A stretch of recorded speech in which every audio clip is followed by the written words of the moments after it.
apprendra avec autisme.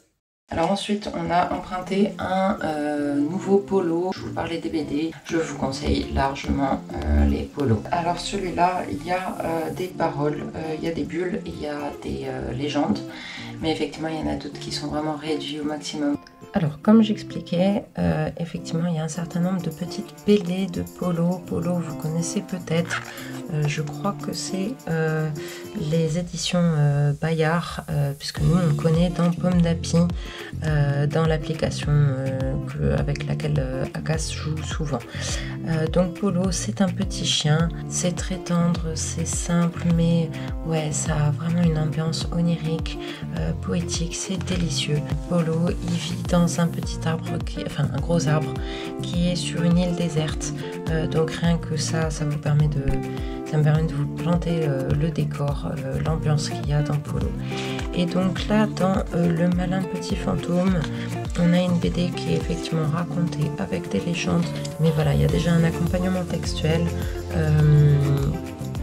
Mais c'est vraiment très chou. Le Malin Petit Fantôme, ils sont au parc d'attractions. Et puis il y a un petit train fantôme. Polo, il est avec ses amis les Luniens.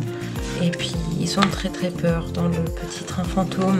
Puis ils décident quand même de faire un deuxième tour. Et au deuxième tour, le malin petit fantôme qui leur avait fait très peur la première fois, en fait la deuxième fois, il est en panne.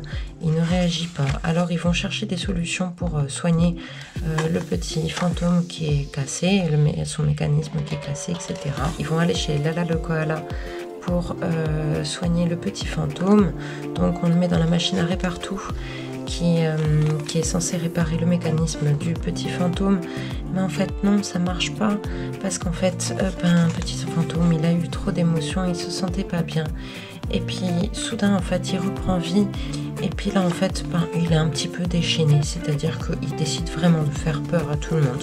Il n'a plus de limites. Polo est obligé de le stopper dans sa course à effrayer tout le monde en lui montrant son reflet dans le miroir. Ça met KO le petit fantôme.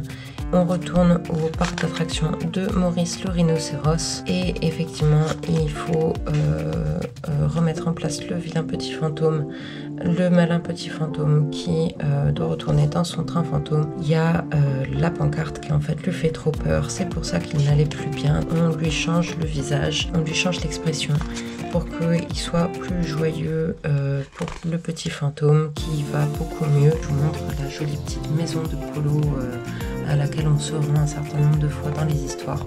Mais vraiment, avec Akas, on est fan de Polo parce que c'est tout mignon. Il y a des histoires très très différentes, très variées. Vraiment, je vous conseille Polo et je crois qu'il y a aussi des dessins animés.